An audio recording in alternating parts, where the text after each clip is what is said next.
Leaving Cert Higher Level, 2019, Paper 1, Question 6. Okay, so Part A, Part 1 says, given that x minus root 32 is equal to root 128 minus 5x, find the value of x, where x is a real number. And it wants us to give the answer in the form a root 2, where a is a natural number. Okay, so let's start off by writing the equation down exactly the way it is. So x minus root 32 then is equal to root 128 minus 5x. So, well, let's maybe first of all bring the x terms to the left hand side and everything else to the right hand side. So x plus 5x is equal then to root 128 plus root 32. In doing so, of course, we're changing the signs, anything that crosses the equal sign. Now, so then 6x is equal to, and we want to write these in the form in terms of root 2 really. So, well, root 128, we can break that into, could break it into 64 times 2. And we can break 32 into, we want to take 2 out of it, so we're going to break it into 16 by 2. So then, now when you have multiplication going on underneath the square root, you can break them into 2 square roots. So it becomes root 64 by root 2 plus then root 16 by root 2.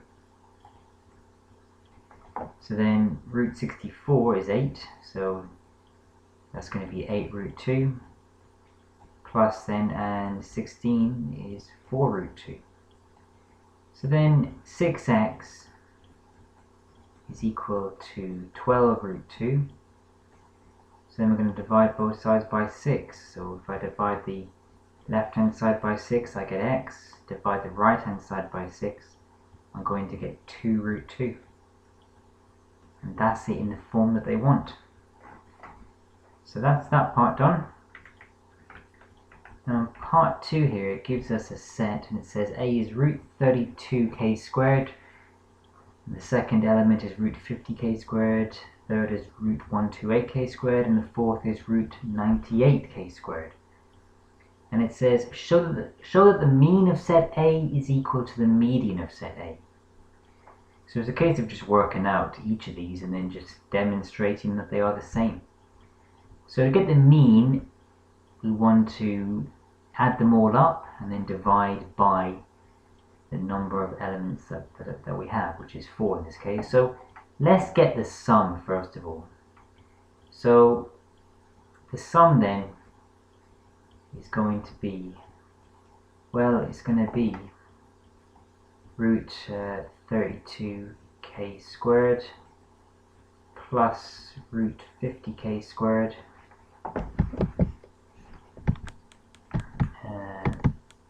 root 50k squared plus then root 128 squared. So we're going to be breaking these down as well as we broke the other ones down, because again you've got multiplication going on here underneath the square root. So straight away here we're going to break them into, well, we can break this into the square root of 32 by the square root of k squared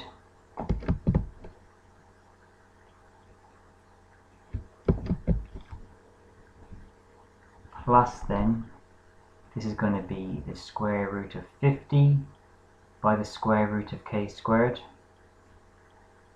because again we've got multiplication going on here underneath the square root, and so on. Now the square root of k squared is going to be k, because getting the square root of something and squaring it are opposites of each other. So we're going to see here that each of these root k squareds will turn into just k. And also root 32, we saw that earlier, was equal to 4 root 2. because it was root 16 by root 2. Back up here, root 32 is the same thing as 4 root 2. So we can write this here as 4 root 2. So 4 root 2. And then the square root of k squared, again, like we said earlier, is k. 50, well, that's going to equal the square root of 25 by the square root of 2, which is going to be 5 root 2. But if you put that into the calculator, it will give it to you as 5 root 2. And that's going to be k there again. Root 128, well, we saw earlier that that was 8 root 2. So 8 root 2 there. Again by k. And then root 98. Well, that's going to be the square root of 49 by the square root of 2. And the square root of 49 is 7. So that's going to end up being 7 root 2 again by k. So then it's a case of just adding these together. So 4 root 2 plus 5 root 2 is 9 root 2. That's going to be 9 root 2k. Plus 8 root 2k is 17 root 2k. And then add another 7 root 2k on. We're going to end up with a total of 24 root 2k. Now that's the sum. But to get the mean, you've got to get the sum all right, but then you have to divide by the number of numbers, in this case 4.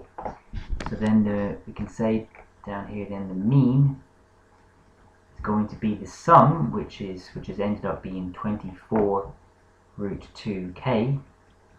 But now we're going to be dividing this by the number of numbers that we had at the very start, which was 4. So that's all divided then by 4, and that would end up being, well, dividing 4 into 24, you're going to get 6. So we end up then with 6 root 2k. So that's the mean of the elements of this set A. So now we're going to get the median, and hopefully this should be the same. So to get the median of a set of numbers, the first thing you should do is write them in numerical order. So yeah, let's do that first. So, and also we're gonna, these are my 4 numbers here, but let's kind of write them in this sort of form here, and let's put them in numerical order. So in numerical order, the lowest is 4 root 2k. The next biggest is 5 root 2k. The next biggest is not 8 root 2k, which corresponds to that. It's 7 root 2k. So 7 root 2k is the next biggest, and then the biggest is the 8 root 2k. So that's them in numerical order. Again, that's necessary when you're getting the median. Now, the median really is the middle number, but when you have an even number of numbers, there's never going to be one middle number. So instead what we do is we get the mean of the 2 middle numbers. So we're actually going to add those together and then divide by 2. So the median here is going to be, we're going to get the average of the middle 2 numbers because there's no exact middle number.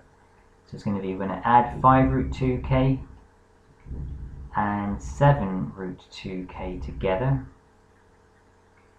And then we're going to be dividing that by 2 because we're adding 2 numbers together. So 5 root 2 plus 7 root 2 is 12 root 2. So that's going to end up being 12 root 2k, and then we're dividing that by 2. So that ends up then being 6 root 2k. And as we can see, that is the same as the mean that we got earlier. So yes, the mean of set A is indeed equal to the median of set A. And that's part A completed. So moving on to part B now. Yeah, so it says here, prove using contradiction that root 2 is not a rational number. So now as we can see here, I've done a solution already for this. So a rational number is a number that can be written as a fraction where you have an integer top and bottom, where the bottom cannot be 0. So Okay, so to prove that root 2 is irrational, so what we're going to be doing here, let's make the assumption that root 2 is actually rational, i.e. it can be written in the form a over b, where, as I was saying a second ago, a and b are elements of the set of integers, as long as b is not equal to 0. So we're going to assume that it is a rational number. Now, as well as that, we're going to assume that the fraction a over b is written in its simplest form, i.e. the highest common factor of a and b is 1. So instead of being like something like 6 over 4, it would be 3 over 2. It's in its simplest form. Now, so we're going to just assume that root 2 can be written as a over b. So let's square both sides then. So 2 is then equal to a squared over b squared, and that can be written as a squared equals 2b squared. Now, so I've said here, since b squared is an integer, because b is an integer, if you square an integer, you're still going to get an integer, a squared must be a multiple of 2, because if that's an integer and you double it, then the result is an even number, and a squared is equal to that, so a squared must be an even number. In other words, it must be divisible by 2. So I've said here, if 2 divides into a squared, then that's got to mean that 2 divides into a. Okay, so 2 divides into a squared, then 2 must divide into a. So if 2 divides into a, then you can rewrite a as 2 times k, where k is another integer.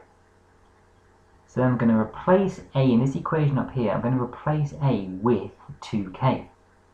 So in place of a here, I'm putting 2k. So 2k to be squared is equal to 2b squared. So squaring this out, then we get 4k squared is equal to 2b squared.